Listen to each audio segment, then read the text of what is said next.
What's up guys, Houndish here, and today I wanted to talk about exotic weapons in the March 27th update. So of course in the patch we've seen a lot of changes to weapons. Quite a few archetypes and standout weapons in particular have been mentioned a lot by the community and are seeing quite a bit of use right now. But there actually are some exotics which have really benefited from this update, and the most exciting thing about this is that many of these exotics still are going to be reworked and retuned to be stronger inside of May. Don't get me wrong though, these weapons are kicking ass right now. So let's talk about some of the top exotic weapons. Number one, we have Legend of Arius. Of course, the exotic shotgun that we see an awful lot inside of PvP. In the Crucible, nothing has changed. The thing still kicks ass. You've got more movement speed to kick ass with. However, inside of PvE content, if you're feeling a little bit bored of your sins of the past, it may be worth throwing Legend of Arius on. So if you're running strikes or any kind of PvE, you can now actually carry a total of 10 rounds, which obviously means you've got quite a lot of reserves to work with, but also shotguns have seen a significant buff inside of PvE content, and Legend of Arius is already one of the strongest shotguns. And this works really well because in a lot of the strikes you've got quite a few yellow bars that'll drop heavy ammo. There are a few encounters where you can basically just litter the floor in heavy ammo, and with the movement changes, of course, it's easier to get close up to enemies. With the damage buff that we're seeing here, you know, look at these yellow bar shanks, they're just getting absolutely destroyed by the Arius. Even this Fallen Walker takes a whole ton of damage from the Arius, and we can basically just shut him down immediately. Not that it's much to brag about, but even Thavix is gone in a couple of shots. This thing is really, really strong. And honestly, I feel like Legend of Arius is kind of the weapon that it should have been now. You still only have 2 rounds in the magazine, of course. If you keep picking up the ammo, reloading, getting close, you're going to put out a ton of damage with this thing. Next, though, we have the Risk Runner. Of course, this is the SMG with Arc Conductor, and it basically does what Zalo Supercell did in Destiny 1. It chains arc damage to nearby enemies when the Arc Conductor perk is active. Basically that happens whenever you take arc damage, but of course in PvE content, SMGs have seen a significant buff, so generally when you're using the weapon, you're putting out a lot more damage. At the same time though, all of the shock damage basically has been buffed with this, so a lot of times where you have an element of a weapon, be it something like Firefly, explosive rounds, or some of these exotic perks like we have on the Risk Runner, the bonus damage that comes from those effects actually scales with the impact of the weapon. So in the case of Risk Runner, when the Chain Lightning is active on the Superconductor perk, you're getting all of that damage buff on the Chain Lightning as well. And you can see when the perk is active right here that it's just wiping out crowds of mobs. Of course, that's what the perk has always done. It's just that it's doing it a hell of a lot better right now. The only downside to any of these weapons really is the inventory. You do tend to run out of ammo quite a bit, and I'm hoping to see some changes there in the future. Next though, another archetype which has seen significant buffs in PvE content, we have the Hand Cannon Sunshot. And in the case of Sunshot, it will be affected by the hipfire and ADS accuracy buffs of 25% on the consoles or for controllers in general. But then on top of that, you do have the 15% buff to damage in PvE, and once again with the explosive element of the Sunshot, the explosion itself, or the what is essentially Firefly perk from Destiny 1,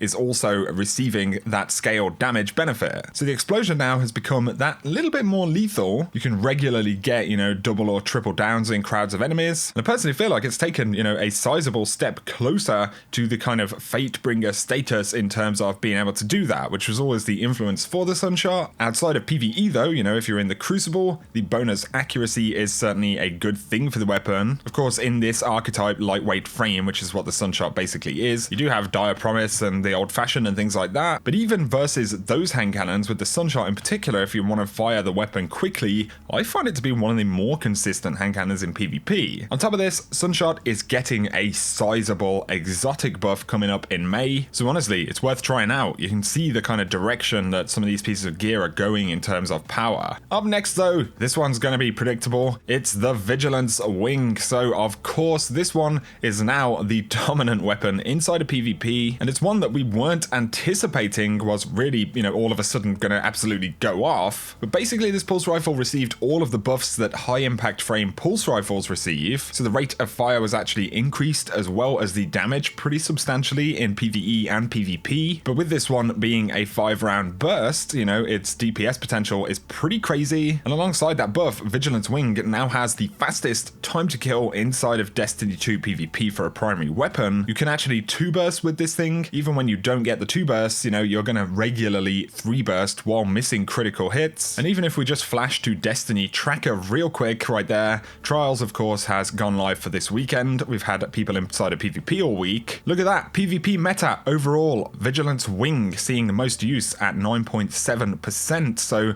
Uriel's Gift and Positive Outlook in second place, Antiope and the Colony even are in that top 5. Pretty interesting, it's kind of a separate subject. Regardless, Vigilance Wing, this thing just kicks ass. So those are 4 exotics, guys, which have really benefited from the buffs we've seen in the March 27th update. You honestly have to try them for yourself to get an idea of just how much better these are feeling simply from having damage buffs and things like that, as well as increased ammo inventory in the case of Legend of Arius. There are other weapons which have certainly benefited though. So we have the Crimson, of course. This is the burst fire sidearm type thing, which is actually classified as a hand cannon. Of course, when you get kills, it will give you your health back, and it'll also give you the full magazine back if you land a precision kill. So the exotic perks are actually some of the strongest in the entire game. Of course, the thing that inhibits the weapon generally is the archetype of weapon that it is. However, Crimson has also benefited from the increased accuracy on consoles. So basically it's stickier, it feels quite a lot better to use in PvP and PvE, and you've got the damage buff for PvE for hand cannons going alongside that. So Crimson is actually quite nice to use inside of PvE content. The next thing they need to do for these particular weapons is really look at the ammo inventory, because with something like Crimson you will run out of ammo quite a lot. However, it does put out the damage, man. It does its job really well with the exception of that ammo problem. There are other ones to mention. Jade Rabbit, of course, is in the high impact frame archetype of scout rifles, so this got a pretty sizable buff in PvE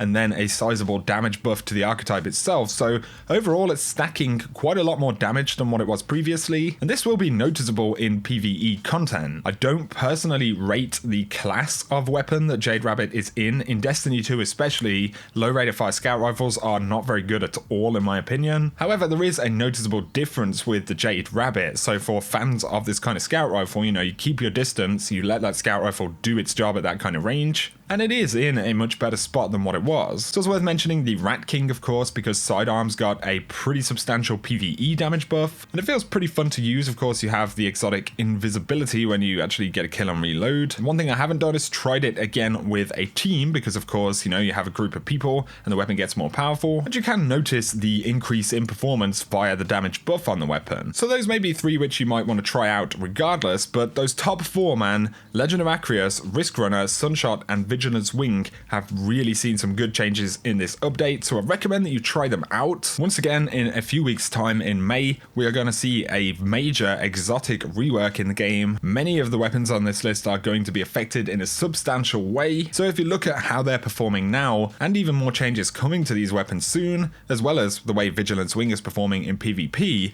it looks like Bungie truly want to make the exotics the best weapons in the game. Of course, this is only an element of the game, there is always a lot of stuff to do, but I think this is a very good thing for Destiny 2. And look, that kind of rhymed. Anyway, if you've enjoyed the video, guys, a like would be very much appreciated below. Let me know in the comments section any weapons that you've been using, any changes you'd like to see, or weapons that you're excited about going into the May update. Just for any folks wondering, Bungie have said that they are going to update the roadmap with new features and some changes coming in April, so we will be getting quite a bit of news. We're also anticipating probably getting a DLC reveal in this next week as well, so hopefully that DLC is going to bring us some good content as well as some good exotics. It'll be pretty interesting. Before I end the video, a shout out for my sponsor Gamerlink. So Gamerlink have the #1 clan and LFG app on Android and iOS. It's an absolutely fantastic app.